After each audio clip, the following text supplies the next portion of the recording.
Henshin. Akhirnya nih teman-teman ya, kita kembali lagi membahas Kamen Rider Saber setelah absen 2 minggu ya. Jadi tenang guys, tidak akan dilupakan karena Kamen Rider Saber ini memang libur 2 minggu itu karena ada satu episode ekstra yang Ana juga nggak akan bahas. Dan juga kemarin emang libur Olimpiade ya. Jadi sekarang kita balik lagi dan akan membahas Kamen Rider Saber ini sampai tamat. Sekali lagi di garis bawahi sampai tamat ya. Jadi setelah kemarin bejibunnya updatean si Revise. Jadi semoga Ana juga nggak lupa-lupa nih dengan beberapa teori Saber sejauh ini juga.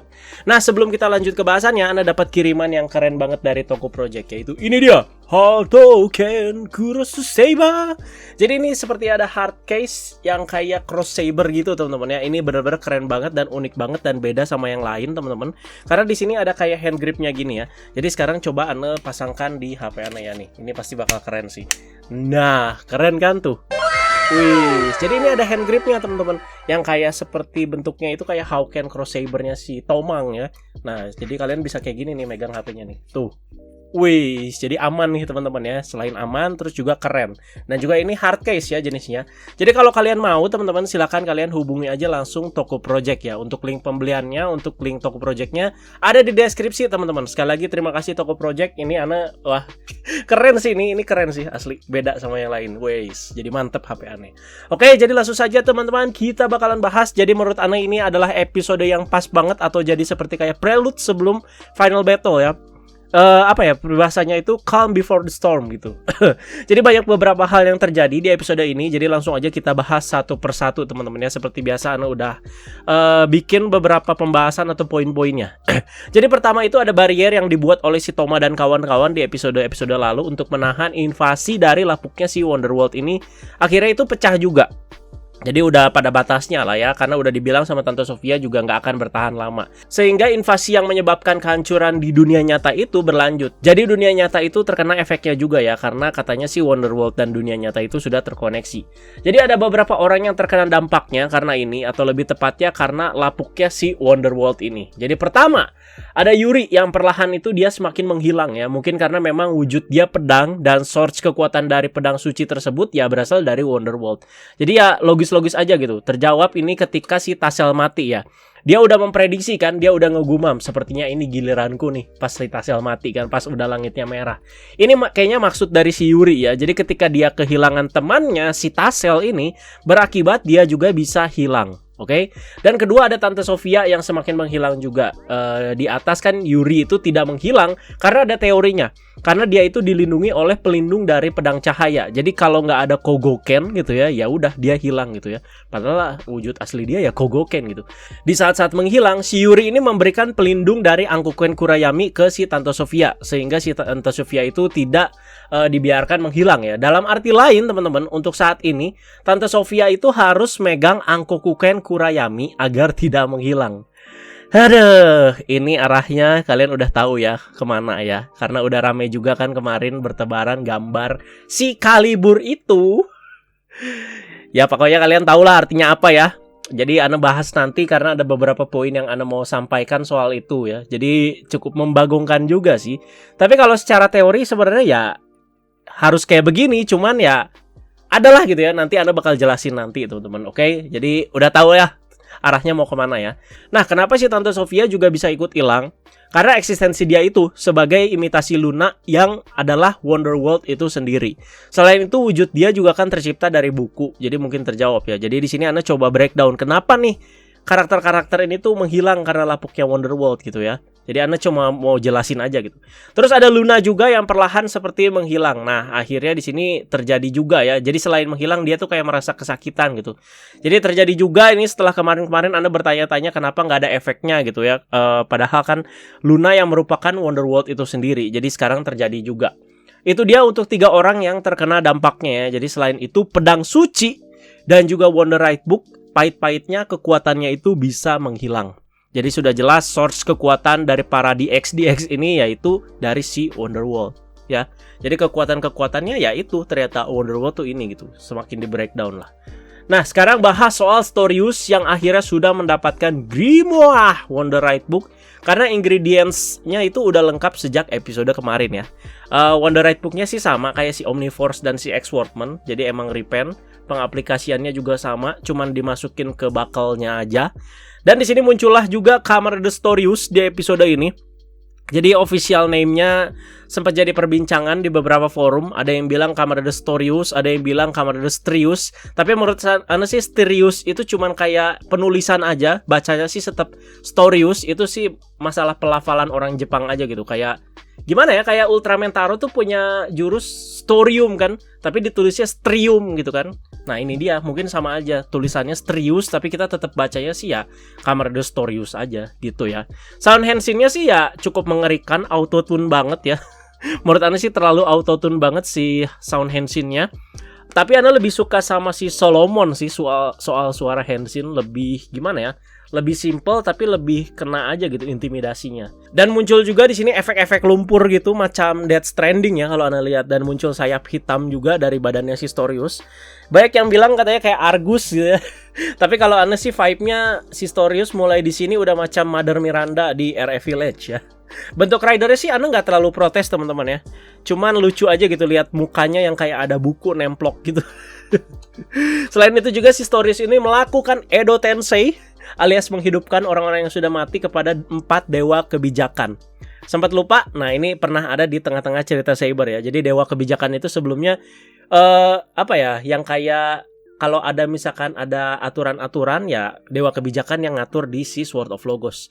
Jadi sebelumnya ini si dewa kebijakan ini ada 4 orang dan dibunuh semua oleh si Master Logos, sehingga dia bisa bertindak sesuka hati di organisasi ya.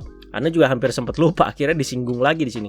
Di sini Storyus membangkitkan lagi dalam wujud terbaik mereka gitu. Jadi walau udah kayak bangkotan teman-teman ya, tapi gimana ya, mereka itu lagi kuat-kuatnya lah bisa dibilang di sini ya. Jadi mereka ini bisa berubah menjadi wujud seperti Rider, tapi bukan Rider. Jadi mungkin masuk kategori Megiddo mestinya ya. Anda juga kurang tahu sih. Jadi kita sebutnya aja Lord of Wise ya. Nama kerennya ya, Indonesianya Dewa Kebijakan.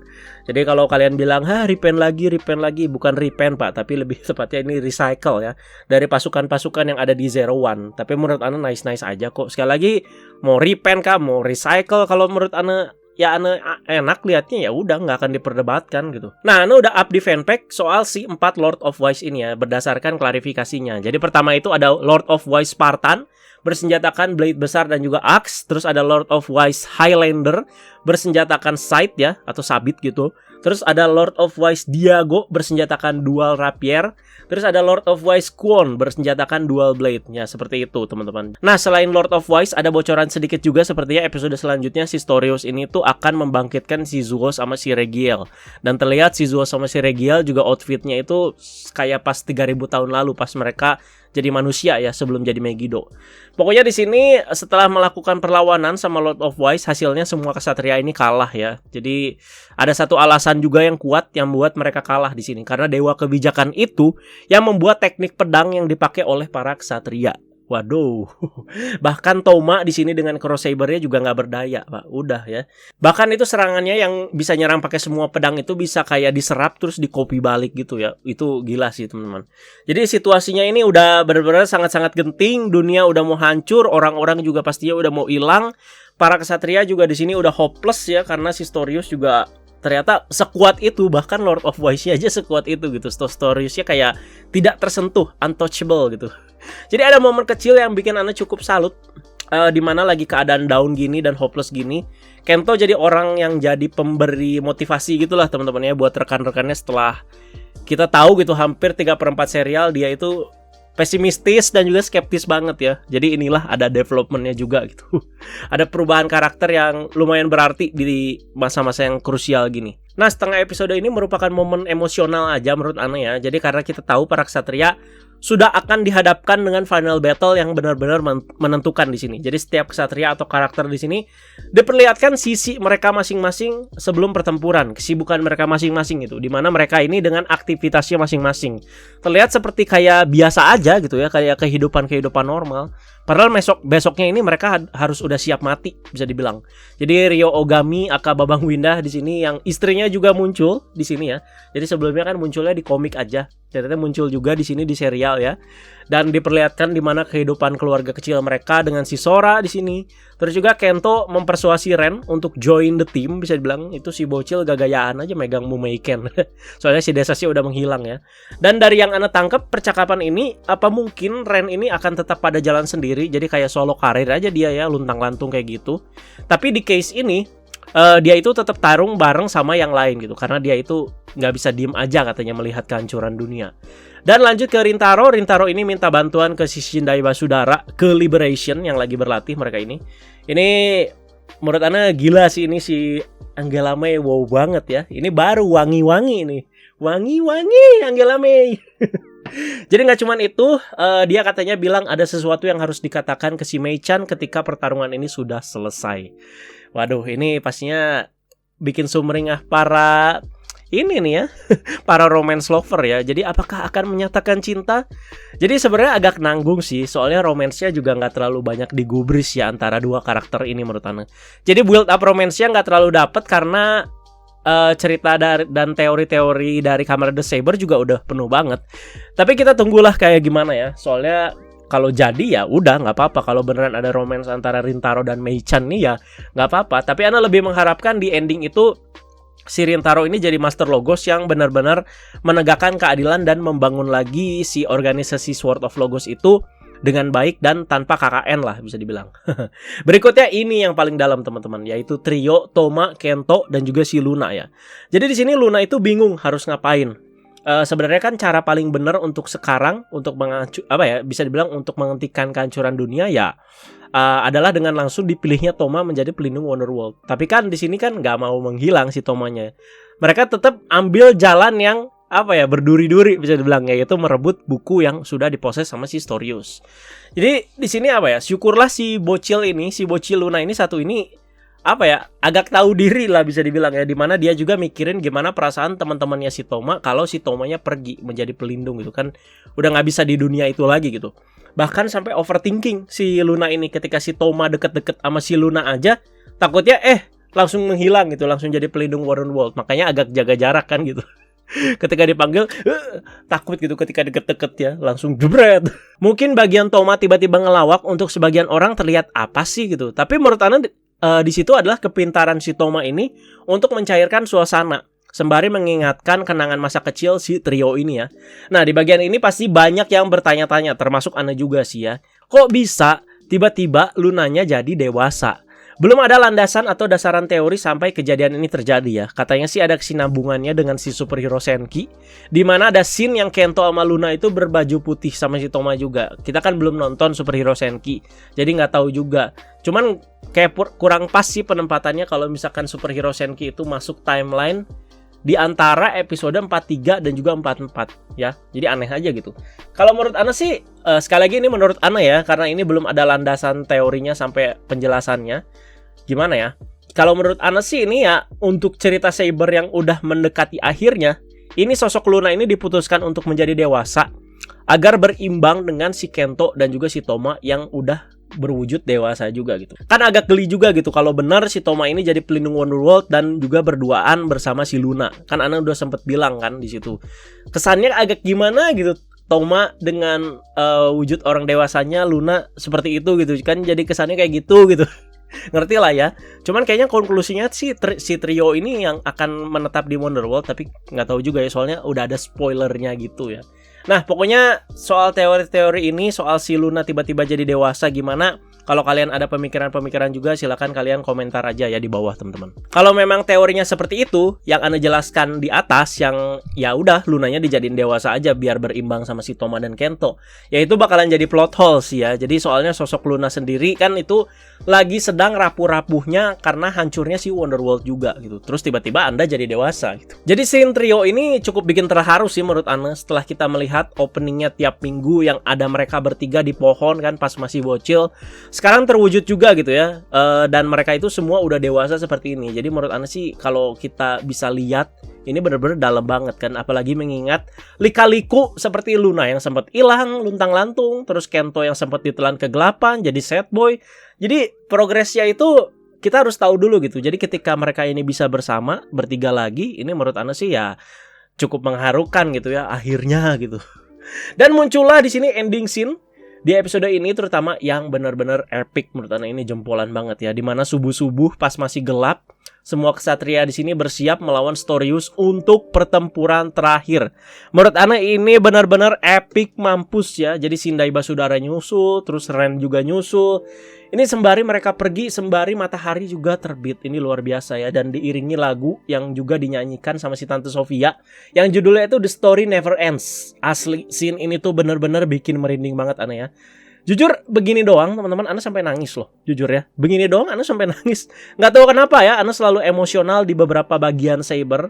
Mungkin banyak yang bilang, lebay lu kan begitu doang. Tapi ya, Ana merasanya seperti itu gitu. Sebenarnya banyak gitu ya scene sedih di serial Kamen Rider, tapi Saber ini nggak tahu kenapa selalu ngena.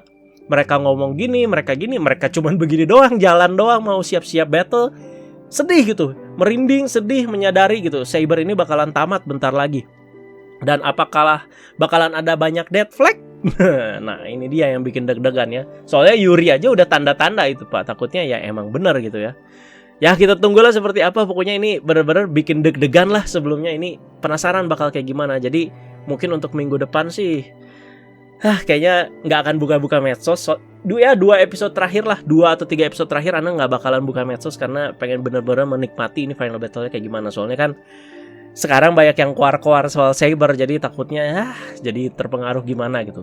Jadi episode minggu depan itu belum episode terakhir ya teman-teman ya, tapi rasanya memang kayak episode terakhir gitu. Soalnya sesuai schedule Saber itu baru habis itu akhir Agustus ya. Soalnya Revise itu kan baru tayang 5 September. Jadi masih ada 3 episode lagi.